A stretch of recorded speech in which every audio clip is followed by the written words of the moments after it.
My favorite question as a child was, why me?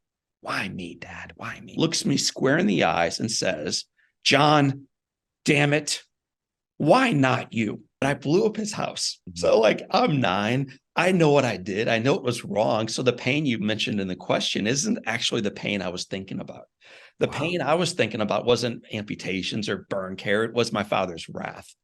And then I hear the voice of the line down the hall. Where is my boy, John? He marches into this room. He said, John, look at me when I'm talking to you.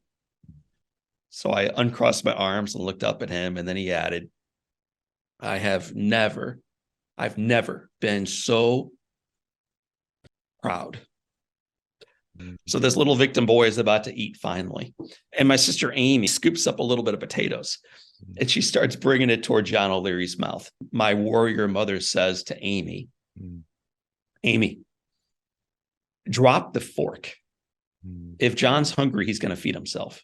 I look at my mom and I say, Mom, I can't eat. You know, I'm hungry.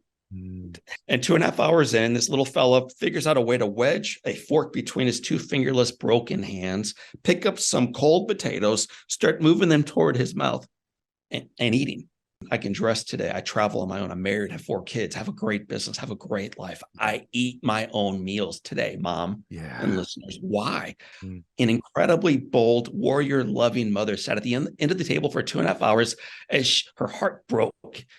Knowing that this little boy would have to figure it out one day, and he might as well figure it out on this day. And I think that decision for her to sit with me that night for 2.5 hours changed my life. I'm dying, and Mom knows this, and I'm grasping on for hope right now. And I look at her and I say, Mama, am I going to die? So I expect her to give me hope, but sometimes what we need is truth. So she lays in front of me truth, and she says, baby, do you want to die? Your choice, not mine. And I look at her as a scared 9-year-old boy, and I said, Mom, I don't want to die. I want to live. So she says, good, baby. Look at me. You fight like you never fought before. Your father and I will be with you. We are not leaving you, but do your part. You fight too. My dream was to be ordinary. Like all I wanted out of life was to disappear. I never told anybody how I was burned. It was my story, my scars, my past. We're not going there. I'm 28 years old, and in a church service on a Sunday, a pastor is talking about talents. I'm not that intelligent. I'm not that good looking. I'm not that athletic. I'm not that driven. All these things I'm not.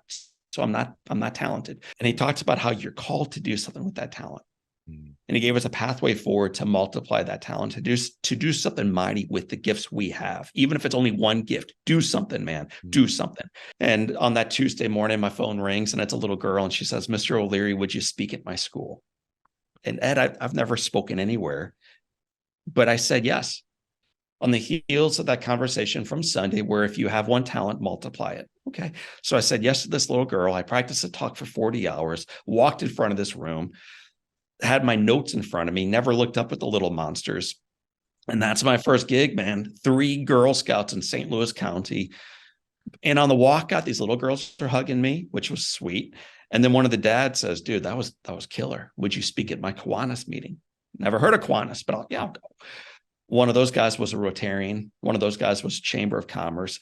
And we just kept saying yes. It led to 2,500 events, couple million people live, tens of millions virtually, by being willing to vulnerably say yes to that first group of 3 Girl Scouts.